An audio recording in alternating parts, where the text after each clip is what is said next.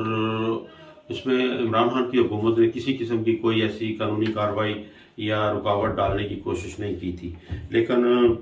موجودہ حکومت جو کہ اپنے ماضی کے تجربات کی نسبت سے اس وقت یہ کوشش کر رہی ہے کہ اسلام مارچ کو ہر حالت میں روکا جائے اور لوگوں کو اسلام آباد میں نہ آنے داخل ہونے دیا جائے۔ اس سلسلے میں موجودہ حکومت نے اسلام آباد کے تمام راستے کنٹینر سے اور موٹر وے اور تمام اہم شاہراہیں جہاں سے لوگ اسلام آباد میں داخل ہوتے ہیں وہ بند کر دیے گئے ہیں، اور ان پہ بڑی بڑی رکاوٹیں کنٹینر کی شکل میں لگا دی گئی ہیں، اور کنٹینرز جو مالکان ہیں یا ڈرائیور حضرات ہیں ان کی یہ شکایات ہیں کہ ان کے کنٹینرز میں بہت سارا سامان ہے جو کہ خراب ہونے کا اندیشہ ہے، اور اس سلسلے میں دیکھیں حکومت کس طرح ان کا مداوع کرتی ہے، لیکن ابھی یہ وقت بتائے گا کہ یہ صورتحال کس طرف جاتی ہے کل کے بعد۔ اس کے بعد آئی ایم ایف کے ساتھ بھی مذاکرات جاری ہیں، اور آج 25 تاریخ کو کہا جا رہا ہے کہ یہ مذاکرات مکمل ہوں گے، لیکن آئی ایم ایف کی طرف سے اسی طرح وہ شرائط ہیں کہ وہ چاہ رہے ہیں کہ توانائی کے شعبے میں جتنی بھی سبسڈیز ہیں ان کو ختم کیا جائے اور پرائسز کو بھی اوپر تھوڑا کیا جائے، اور اس کے ساتھ ساتھ پیٹرول مصنوعات اور میں بھی سبسڈیز یا باقی اداروں میں جو دی گئی ہیں ان کو بھی ختم کیا جائے۔ اس صورت میں وہ ایک امدادی پیکج کا یا بیل آؤٹ پیکج کا وہ اعلان کریں گے، لیکن دیکھتے ہیں 25 مئی کے بعد کیا نتائج سامنے آتے ہیں جس سے کوئی معیشت کا تھوڑا بہت بہتری آئے گی۔ اس کے ساتھ ساتھ سعودی عرب نے بھی یہ یقین دہانی کرائی ہے کہ ان کے $3 ارب جو پاکستان کے ریزرو میں پڑے ہوئے ہیں ان کو بھی انہوں نے یقین دہانی کرائی ہے کہ وہ ان کو اپنے پاس رکھیں، اور جب تک معیشت کا سلسلہ کچھ بہتر نہیں ہوتا اس وقت تک انہوں نے یقین دہانی کرا دی ہے۔ یہ بھی ایک اچھا شگون ہے۔ بلاول صاحب جو اس وقت سوئٹزرلینڈ کے شہر ڈیووس میں ایک کانفرنس میں گئے ہوئے ہیں، اور اس سے پہلے وہ اس میں تھے دبئی میں بھی، تو انہوں نے بھی کچھ، یا چائنا میں بھی ان کا چائنا میں تھے، اور چائنا سے بھی کچھ امدادی پیکج ملنے کا کی خبریں آ رہی ہیں۔ وہ بھی اللہ کرے اگر کچھ آ جائے تو اس طرح کو ملک کا حال بہتر ہو جائے۔ اس کے ساتھ ساتھ مریم نواز کے نے وزیر اطلاعات ہیں جو انہوں نے بھی یہ کہا کہ ریاست کے بیانیے کو ہر حالت میں یقینی بنایا جائے گا، اور اس کے لیے جو کچھ بھی حکومت کو اقدامات کرنے پڑیں تو وہ ریاست کے تحفظ کے لیے وہ ضرور کریں گے۔ تو دونوں طرف سے بہت زیادہ یہ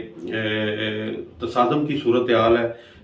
حکومت یہ چاہ رہی ہے کہ یہ لانگ مارچ ہر حالت میں روکا جائے اور لوگوں کو اسلام آباد داخل نہ ہونے دیا جائے، لیکن عمران خان یہ بضد ہیں کہ لانگ مارچ تو ضرور ہوگا، لیکن انہوں نے جو شرائط جو رکھی ہوئی ہیں کہ ہم یہ چاہتے ہیں کہ ایک تو الیکشن کا اعلان کیا جائے اور اسمبلی تحلیل کی جائے۔ تو یہ میں سمجھتا ہوں کہ طاقتور حلقوں کو یہ سوچنا پڑے گا کہ اگر کوئی درمیانی راستہ، کوئی بیلنس کے طور پر اگر کوئی نکلتا ہے تو وہ راستہ ضرور نکالیں، کیونکہ جب کل یہ لانگ مارچ شروع ہوگا اور لوگ کوشش کریں گے کہ وہ اس لانگ مارچ میں شریک ہوں، تو اس کے لیے حکومت کی طرف سے جو مذمت ہوگی تو وہ میں سمجھتا ہوں کہ بڑی۔ آپ میرے ساتھ دعا کیجیے گا کہ اللہ تعالیٰ آنے والا وقت پاکستان پہ اچھا کرے اور اپنا فضل اور کرم کرے، اور اللہ تعالیٰ ہر آفت اور پریشانی سے پاکستان کو اور پاکستان کے لوگوں کو بچائے۔ اب تک کے لیے اتنا ہی۔ ہمیشہ کے لیے پاکستان زندہ باد اور ڈنمارک پائندہ باد.